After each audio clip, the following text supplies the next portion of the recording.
food was right. All the chips and all the little nuts and snacks and the cocktails was flowing and the wings was right and the nachos. I had everything ready to go. I did all that for that game. That was one of the most boringest Super Bowls that I watched. I mean, everything from start to finish. It was just boring. It was just it was boring to the point if you watch the post game, they won the Super Bowl and they were not even really celebrating. It was kind of like, yeah, we won. Tom over there hugging people. It was like, yeah, I got another one to put in my trophy case. No big deal. It was fine. It was fine. And I get it. We're in a pandemic. It's only so much celebrating that can take place, Jay. But I'm glad it's over with, and we could probably get back to a regular season, hopefully in September of 2021.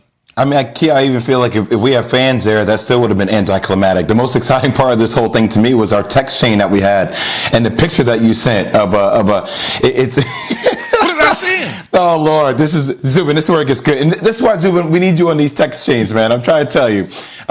You sent a picture of Tom Brady. Oh, and it's like Tom Brady has his face put over like a dad, and obviously the dad's carrying a little kid on his shoulders, and there's a picture of Patrick Mahomes' face on the little kid, and it says, "Take your son to work day."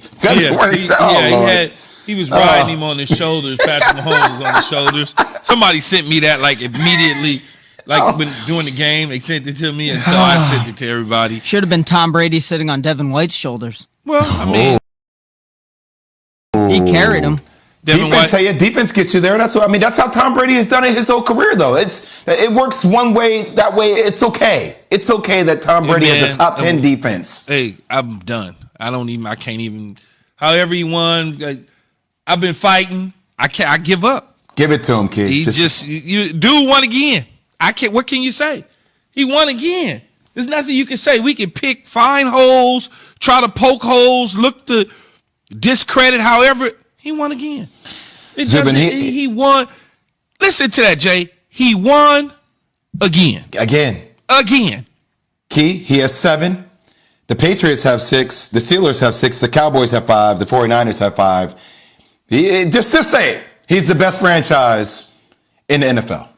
Tom Brady's the best franchise in the NFL. As I said before, he can go to Jacksonville Jaguars tomorrow and they might win the Super Bowl. And it may not even be his quarterback play. It's just whatever it is that he brings it. That last 30 seconds screaming and yelling in the huddle with 30 seconds to go in the game, whatever that was, they buy in, they win. It's unbelievable. Think about what Jay said. Tom Brady has won more Super Bowls than any franchise in the history of the NFL. And obviously, remember, Brady's done this all in this millennium. The Steelers won 4 championships in the 70s. The Niners were the team of the 80s. The Cowboys in the 90s. Brady has done this, obviously, in the last 20 years plus. It's time for Straight Talk, brought to you by Straight Talk Wireless. Week 12, Chiefs jump out to a 17-0 lead over the Bucs, hang on for a 27-24 victory. Since that loss, the Bucs never lost. Head coach Bruce Arians on what they learned after that defeat that turned into W after W after W after W. We watched that one pretty closely. I mean, we knew we screwed up in that first quarter. We weren't going to let Tyreek Hill get off this time, and Todd came up with a great game plan of keeping Kelsey and Tyreek Hill in front of us and let that front four get after him.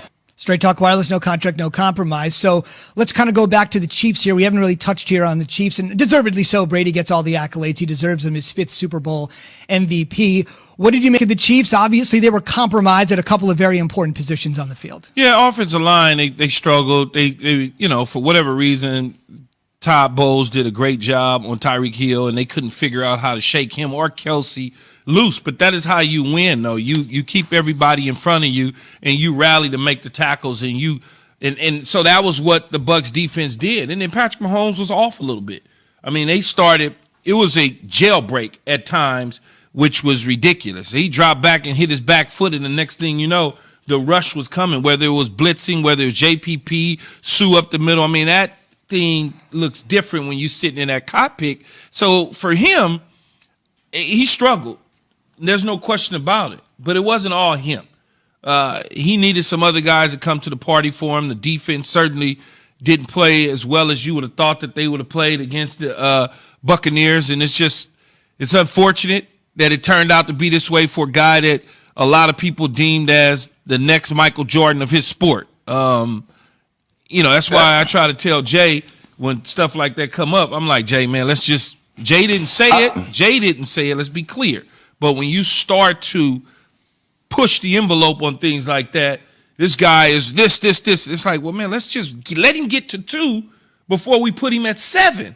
Let him get the 2 wins beforehand, because we've seen great quarterback play by many guys, and then it just disappears after that. I just feel like this doesn't take away from Patrick Mahomes' greatness to me.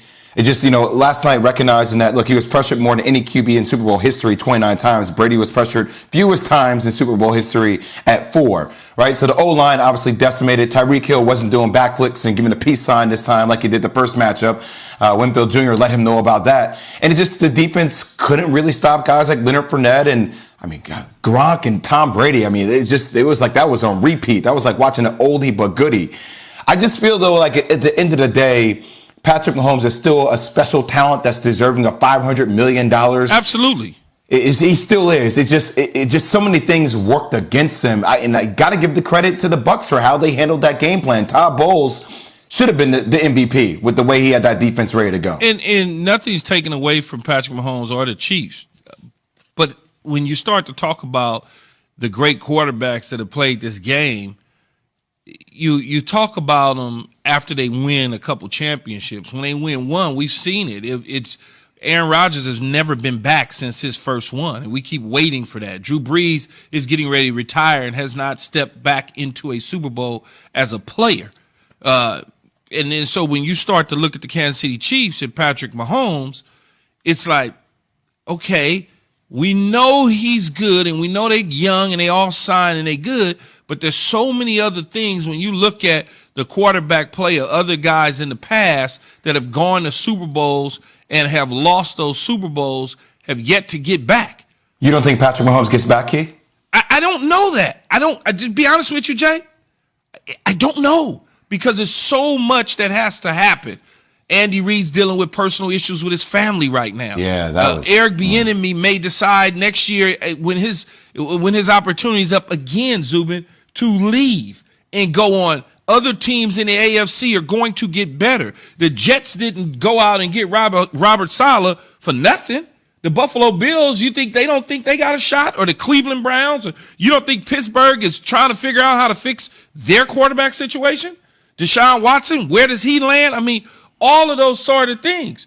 So when you start to put the chase down for Patrick Mahomes on catching Brady, it's like, we don't know. The AFC is more emboldened than ever because Mahomes had never had a dud in his 3 years as a starter, but yesterday was proof positive on the worst possible stage that he had one. Last thing I would say, last three Bucs opponents, Saints, Packers, Chiefs. In the regular season, Brady went 1-2 against them. He got smoked by the Saints. But when it happened and mattered the most in the divisional round, got him. They beat the Packers, but they had to go to Lambeau, and Aaron's best chance to maybe get there again. Smoked them. And the Chiefs, who they didn't get smoked by, they lost by 3, but they were outclassed, down 17-0 in the regular season game. When it counted the most, they were there again. That's the measure of the man. You can get me in the regular season, that's all fine and good. But when the chips are all at the center of the table, ask those 3 teams what happens when you face Zubin used the word smoke. I ain't heard that in years.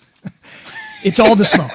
And the Chiefs went up in smoke yesterday. On the way, he broached it. He's not sure the Chiefs are going to get back, and why that's great news for the rest of the AFC. We'll dig into that Super Bowl talk all morning long after Key has this from O'Reilly. Are your wiper blades chattering, skipping, or squeaking?